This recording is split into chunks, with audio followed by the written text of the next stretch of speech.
سیدنا عمر ابن خطاب رضی اللہ تعالی عنہ سارے جتنے بھی علاقے فتح ہوتے تھے ان علاقوں پر جب امیر منتخب کرنا ہوتا تو اس میں آپ کی بڑی گہری نظر ہوتی تھی، بڑی گہری نظر ہوتی تھی۔ ایک اصول ان کا یہ تھا کہ جو اپنے اوپر خرچہ کرتا ہے وہ امیر نہیں ہو سکتا، حتیٰ کہ کچھ امیروں کو آپ نے صرف اس لیے سسپینڈ کیا تھا کہ وہ اعلیٰ نسل کے گھوڑے استعمال کرتے تھے، سسپینڈ کر دیا تھا۔ ان کے بارے میں یہ باتیں آئی تھی کہ یہ بہت قیمتی مہنگے گھوڑوں پر سواری کرتے ہیں، آپ نے ان کو ہٹا دیا کہ گورنر آپ نہیں ہو۔ آپ کو جب بنایا گیا ہے تو امت کی فکر کے لیے بنایا گیا ہے، امت کی فکر، اور اس فکر میں سیدنا عمر ابن خطاب رضی اللہ تعالیٰ عنہ نے جو نظام بنایا تھا، میرے عزیزو آج کے دور میں بھی آپ کے بنائے ہوئے نظام کی ضرورت ہوتی ہے۔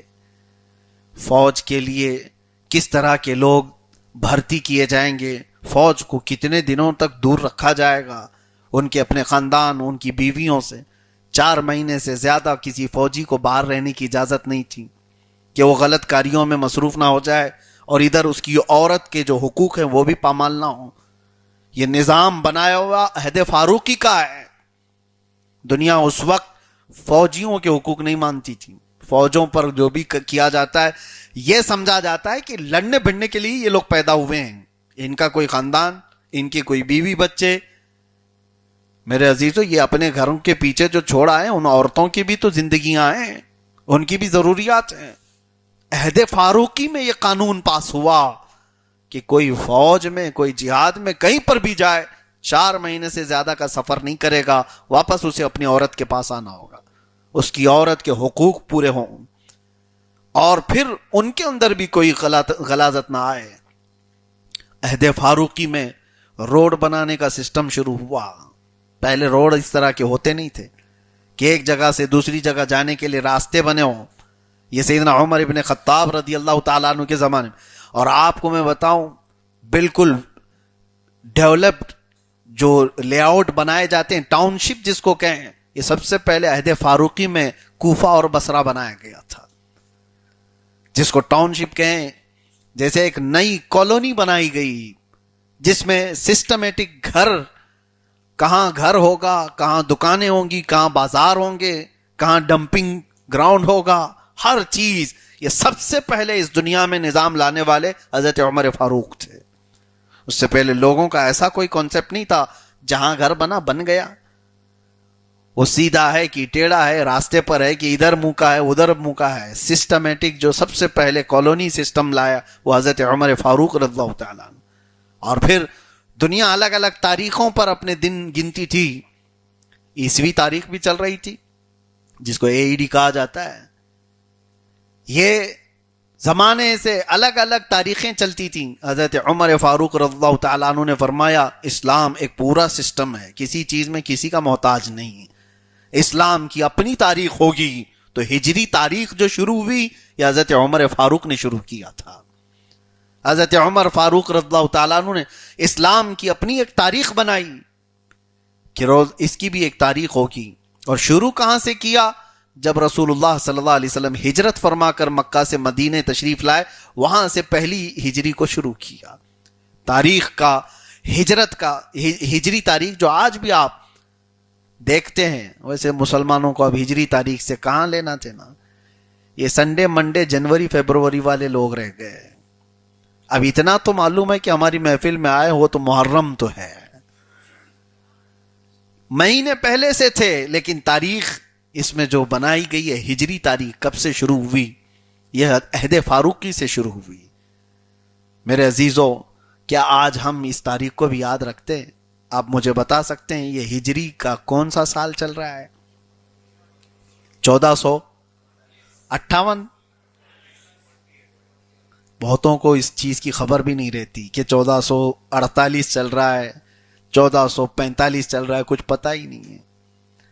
توجہ دو، تمہاری اپنی آئیڈینٹی ہے، یہ تمہاری اپنی شناخت ہے، اور دنیا نے اس کو تسلیم کیا تھا، دنیا نے اس کو مانا تھا۔ اور دنیا کو جب کبھی کوئی معاملات کرنے ہوتے عربوں سے، وہ یہ نہیں کہتے کہ 15 جنوری کو یہ ہونا ہے، وہ کہتے 15 رجب کو یہ چاہیے۔ میرے عزیزو، آج آپ اپنی تاریخوں کا اہتمام کیوں نہیں کرتے؟ ہمیں تو کتنے لوگوں کو پوچھنا پڑتا ہے، سیدھے منہ اٹھا کر کے آگے کہا حضرت 25 سپٹمبر کو میری شادی ہے، آپ ہیں کہ نہیں ہیں؟ ہم ان سے پوچھتے ہیں اس کے مطابق مہینہ کون سا ہے اسلامی، ہم یہ تو دیکھ لیں۔ ان کو پتہ ہی نہیں، اچھا وہ بھی ہے، میں دیکھ کر کے آتا ہوں، سپٹمبر میں کیا چل رہا ہے وہ دیکھتا ہوں۔ تمہیں یہ ہونا چاہیے تھا پہلے آ کر کے کہتے کہ 20 ربیع الاول کو شادی ہے، پھر ہمیں پوچھنا پڑتا کہ اس میں سپٹمبر ہے کہ اکتوبر ہے۔ تمہاری فرسٹ پرائیورٹی یہ ہونی چاہیے تھی، آپ پہلے اس ہجری تاریخ کو ترجیح دو جو ہماری شناخت ہے، جو ہماری پہچان ہے۔ لوگوں نے اس کو چھوڑ دیا ہے، اور یہ قمری مہینے ہیں، اللہ تبارک و تعالیٰ کے بنائے ہوئے ہیں۔ اور ایسا میں نہیں کہہ رہا کہ جنوری، فروری، مارچ، اپریل یہ سب پورے گمراہ ہیں، ایسا نہیں ہے۔ وہ شمسی سال ہیں، سورج سے چلنے والے اور یہ چاند سے چلنے والے ہیں۔ یہ دونوں اللہ تبارک و تعالیٰ کے نظام کائنات میں موجود ہیں، ہم اس سے اپنے آپ کو دور نہیں کر رہے ہیں، لیکن جہاں ہماری پہچان بنائی گئی ہے اس پہچان کو بھی تو قائم رکھو، اس پہچان کو باقی رکھو۔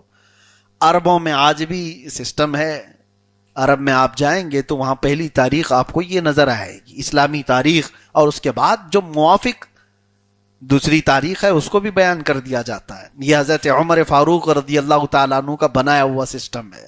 تاریخ بنانا ایسا آسان کام نہیں ہے، اور لوگوں کے لیے میرے عزیزو، سیدنا عمر ابن خطاب رضی اللہ تعالیٰ عنہ نے جو سہولیات قائم کی، یہ جو ڈاک کا سسٹم ہے، پوسٹ آفس جو ہوتے ہیں، یہ حضرت عمر کا بنایا ہوا ہے۔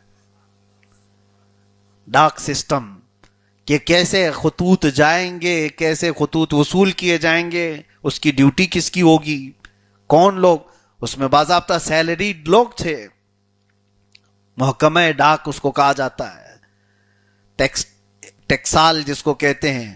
پھر کرنسی کا جو سسٹم آیا کہ کچھ بھی نہیں چلے گا، یہ حضرت عمر فاروق رضی اللہ تعالیٰ عنہ نے قائم فرمایا کہ ہماری اپنی پہچان ہوگی۔ آج ہر کنٹری میں آپ جائیں، کسی بھی ملک میں جائیں، پہلے ایسا نہیں ہوتا تھا، ایک ملک ہوتا کئی سکے ملتے آپ کو وہاں پہ۔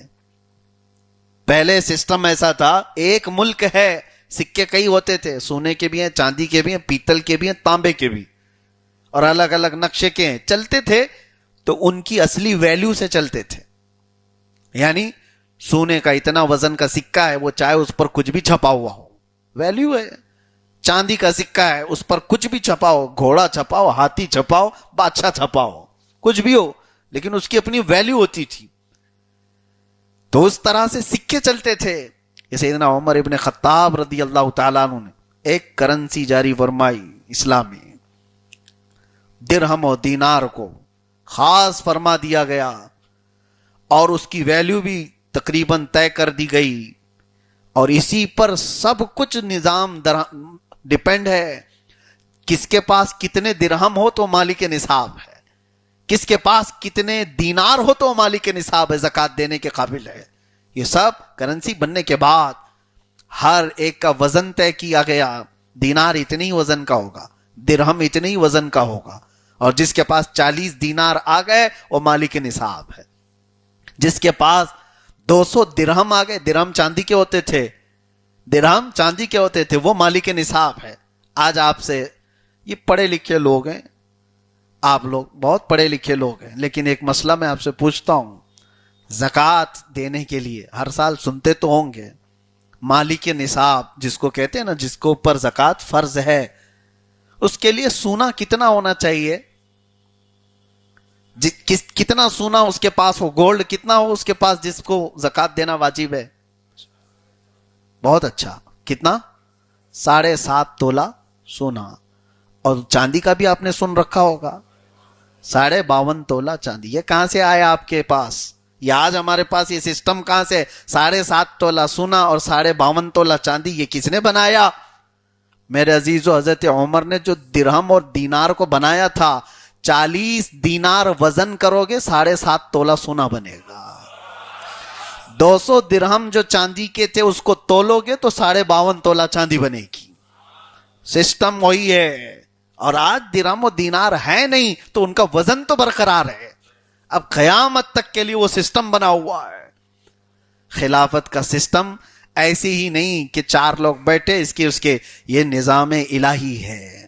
یہ قیامت تک چلنے کے لیے آیا ہوا دین ہے.